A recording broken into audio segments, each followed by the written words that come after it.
नमस्कार दर्शकों, आध्यात्म के गूढ़ रहस्यों को सुलझाने वाली ऐसे न्यूज की खास पेशकश में आप सभी का एक बार फिर से स्वागत है। दर्शकों, आज हम आपको रामायण की कथा ही सुनाने वाले हैं। बस फर्क इतना है कि जो कथा हम हमेशा से सुनते आए हैं उसमें हमारी कुछ शंकाएं रह जाती हैं, जो हमारे दिमाग में तो आती हैं परंतु हम उसके बारे में सोचना बंद करके अन्य कामों में व्यस्त हो जाते हैं। कुछ लोगों की शंकाएं जब हमारे सामने आई तो उनकी शंकाओं का समाधान करने के उद्देश्य से हम आज का ये वीडियो लेकर आए हैं। शंकाएं कुछ ऐसी थी। जब सीता माता को रावण जंगल से उठाकर ले गया तब भगवान श्री रामचंद्र जी सभी वृक्षों व जानवरों से सीता माई के बारे में पूछते हुए विलाप कर रहे थे। इसका क्या कारण है? क्या वे भी हमारी तरह आम इंसानों की तरह मोह में बंधे हैं? यदि श्री रामचंद्र जी भगवान हैं, तो वे स्वयं क्यों नहीं पता लगा सके कि सीता माता कहाँ है? वे तो अंतर्यामी हैं, उन्हें तो सब पता होना चाहिए। लंका पर चढ़ाई करने के लिए पुल का निर्माण आखिर किसने किया? हनुमान जी ने, नल नील ने या भगवान रामचंद्र जी ने? जब रामचंद्र जी और लक्ष्मण जी को सर्पों ने बांध लिया था तो वे अपनी शक्ति से आजाद क्यों नहीं हो पाए? आखिर उन्हें गरुड़ की सहायता क्यों लेनी पड़ी? वे तो भगवान थे। रावण तो भगवान शिव जी का परम भक्त था, तो फिर अंत समय में उसकी रक्षा क्यों नहीं हो पाई? 14 वर्ष का वनवास पूरा कर अयोध्या वापस आने के कुछ समय बाद ही मर्यादा पुरुषोत्तम रामचंद्र जी ने अपनी गर्भवती पत्नी सीता जी को घर से क्यों निकाल दिया? तो चलिए शुरू करते हैं इन सभी शंकाओं का समाधान करना। दर्शकों, भगवान श्री रामचंद्र जी 3 लोक के भगवान हैं, जो पूर्ण परमात्मा नहीं है। तीनों देवों से ऊपर इनके माता पिता देवी दुर्गा व ज्योति निरंजन काल विराजमान है, जिनके आदेश से त्रिलोकीय भगवान सब कार्य करते हैं। तीनों देव के पिता ब्रह्म ने ही भगवान श्री कृष्ण जी में प्रवेश करके गीता का ज्ञान दिया था, जिसमें उन्होंने ये स्पष्ट किया कि बुद्धिमानों की बुद्धि व बलवानों का बल मेरे हाथ में है। मैं जब चाहूँ ऑन कर दूं और जब चाहे बंद कर दूं। इसी कारण श्री रामचंद्र जी को ये पता नहीं लग सका कि उनकी पत्नी का अपहरण आखिर किसने किया और वो कहाँ है, सुरक्षित है भी या नहीं, किस स्थिति में है। जबकि रामचंद्र जी जिस समय विलाप करते हुए सभी वृक्षों व पशु पक्षियों से सीता माता के बारे में पूछ रहे थे, तब माता पार्वती जी सीता रूप बनाकर उनके सामने प्रकट हो गई। परंतु श्री रामचंद्र जी ने उन्हें तुरंत पहचान लिया और बोले, हे दक्ष पुत्री माया, आप अकेली कैसे आई? भगवान शिव को कहाँ छोड़ आई?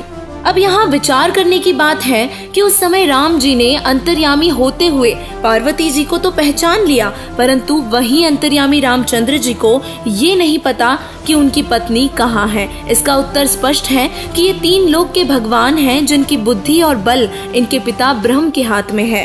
तो अब बात करते हैं, रामचंद्र जी सीता माता के विलाप में रो रहे थे और सभी से सीता माई का पता पूछ रहे थे। क्या वो भी मोह के बंधन में बंधे प्रभु हैं?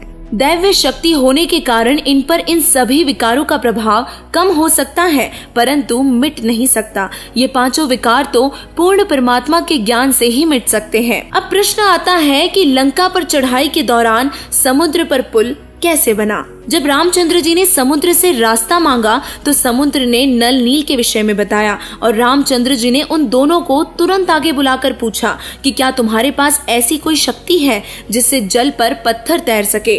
तो उन्हें इस बात का अभिमान हो गया और वे परमात्मा अपने गुरु जी को याद करना भूल गए और अभिमानवश होकर जल में पत्थर फेंके, परंतु पत्थर जल में डूब गए। ये देखकर सब मायूस हो गए। तब समुद्र ने कहा कि इन्होंने महान भूल कर दी, अपने गुरुजी को याद नहीं किया, जिस कारण अब इनके पास वो शक्ति नहीं रही।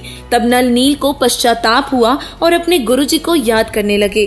तभी ऋषि मुनिंदर जी वहां पहुंचे और कहा कि अब तुम दोनों के पास ये शक्ति कभी नहीं रहेगी। जिसके बाद रामचंद्र जी ने मुनिंदर ऋषि से आग्रह किया कि हे महापुरुष, जब आप अपने शिष्यों को ये शक्ति दे सकते हैं तो आप मेरी भी सहायता कर सकते हो। हे महात्मा जी, कृपया मेरी सहायता कीजिए। तब कबीर परमेश्वर जी ने एक पहाड़ी के चारों तरफ अपनी डंडी से लकीर खींच दी और कहा कि इस पहाड़ के सब पत्थर हल्के हो गए हैं और ये पानी में नहीं डूबेंगे। तुम इनसे पुल बना सकते हो। रामचंद्र जी ने और सभी ने मुनिंदर ऋषि जी को प्रणाम किया और पुल बनाने लगे। हनुमान जी उस पहाड़ से बड़े बड़े पत्थर लेकर आए और नल नील शिल्पकार थे, जिस कारण पत्थरों को आकार में काट कर समुद्र पर जोड़ना उनकी जिम्मेदारी थी। और इसी तरह सभी की मदद से पुल तैयार हुआ। परंतु पुल बनाने वाले पूर्ण परमात्मा थे, जो मुनिंदर ऋषि के रूप में त्रेता युग में आए हुए थे। तो अब बात करते हैं युद्ध के दौरान जब श्री रामचंद्र जी, लक्ष्मण जी व उनकी सेना को सर्पों ने बांध लिया था, तब वे बंधन मुक्त परमात्मा भगवान विष्णु जी स्वयं बंधन मुक्त क्यों नहीं हो सके और उन्हें गरुड़ की सहायता की आखिर क्यों जरूरत पड़ी। दर्शकों, भगवान श्री रामचंद्र जी बंधन मुक्त परमात्मा नहीं है, वे स्वयं इस काल लोक में काल के बंधे हुए हैं। तो वह खुद को या किसी और को मुक्त कैसे करवा सकते हैं। बंधनों से मुक्त होने के लिए निर्बंध की आवश्यकता पड़ती है और निर्बंध तो केवल बंदी छोड़ परमेश्वर कबीर जी ही है। रावण भगवान शिव का परम भक्त था, तो उसकी रक्षा क्यों नहीं हुई।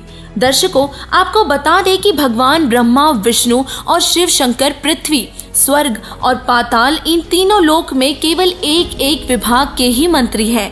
यहाँ जिसने जैसा किया केवल उतना ही दे सकते हैं, उसको घटा बढ़ा नहीं सकते, यानी कि मृत्यु को नहीं टाल सकते। जैसे रावण ने शंकर जी के सामने 10 बार अपना शीश काट कर चढ़ा दिया था, तो शंकर जी ने 10 बार शीश वापस कर दिया था। इससे ज्यादा ये नहीं कर सकते। परंतु वेदों में लिखा है कि केवल पूर्ण परमात्मा ही साधक की मृत्यु को भी टाल सकता है। और इस तरह रावण की मृत्यु का कारण यह भी था कि रावण को अपनी भक्ति पर, अपने राज्य पर और अपनी औलादों पर अभिमान हो गया था, और जिस कारण रावण भगवान से दूर होता चला गया। वो भक्ति करता था पर अभिमानी हो गया था, और जहाँ अभिमान होता है वहाँ भगवान नहीं होता, और इसीलिए उस अहंकारी का नाश हुआ।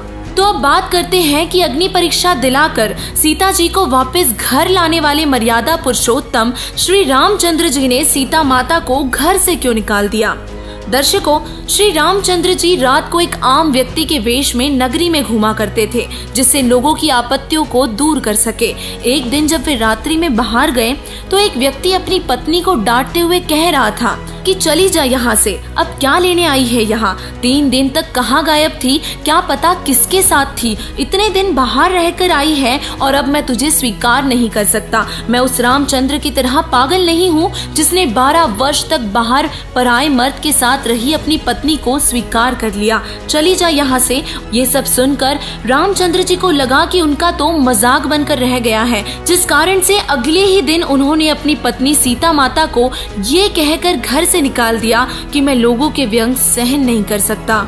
जबकि वे स्वयं सीता जी की अग्नि परीक्षा लेकर उन्हें अपने साथ लाए थे, परंतु एक धोबी के मजाक करने पर उन्होंने अपनी गर्भवती पत्नी को ही घर से निकाल दिया। तो क्या ये सही इंसान भी थे जिन्होंने एक गर्भवती महिला को आम व्यक्ति के व्यंग करने पर ही घर से निकाल दिया, जबकि अग्नि परीक्षा में सीता माता सफल हुई थी, जिससे सिद्ध भी होता है कि वे पूर्णतः सती व पतिव्रता थी। फिर भी रामचंद्र जी ने उन्हें घर से निकाल दिया, जिसके बाद वो कभी नहीं मिले। दर्शकों, हमें पता है कि इन सभी शंकाओं का समाधान जानकर आप चौंक गए होंगे, पर यहाँ एक बात और भी स्पष्ट करना चाहेंगे कि दशहरा यानी कि विजयदशमी मनाना व्यर्थ का आचरण है। लोग दशहरा इसलिए मनाते हैं ताकि यह यादगार बनी रहे कि इस दिन दुनिया से बुराई का नाश हुआ था और अच्छाई की जीत हुई थी। परंतु विचार करने की बात है कि सीता माता को रावण की कैद से मुक्त करवाने के लिए रामचंद्र जी ने रावण के साथ युद्ध किया, उसे मार दिया और फिर उसी सीता माता को अपने घर से निकाल दिया। तो युद्ध करने का और रावण को वो इतनी जनता को मारने का क्या फायदा हुआ। इतनी जीव हत्या का पाप और बढ़ गया। और दूसरा, जिस दिन सीता माता जी के आने की खुशी में लोगों ने दीप जलाकर सीता माता का स्वागत किया था, तो उस दुख की घड़ी का क्या जब उन्हें घर से निकाल दिया था। फिर आज दीपावली किस उपलक्ष्य में मनाई जाती है? माता सीता जी के घर आने की खुशी में या उनके महल त्याग कर जाने की खुशी में? आज का समाज समझदार है, सब संकेत समझ सकता है। इन विचारों पर गौर करे और ये आन उपासना और ये निराधार त्योहार मनाना छोड़कर परम पिता परमात्मा की सद्भक्ति करें, और सद्भक्ति से ही सर्व लाभ प्राप्त होंगे और मोक्ष भी होगा। वर्तमान में पूर्ण परमात्मा कबीर साहिब साहिब जी के भेजे हुए अवतार जगत गुरु तत्वदर्शी संत रामपाल जी महाराज जी ही सभी सदग्रंथों से प्रमाणित सद्भक्ति बता रहे हैं और इसीलिए अब देर ना करें, तत्व ज्ञान समझे व उनसे नाम दीक्षा लेकर अपना जीवन सफल बनाएं। धन्यवाद।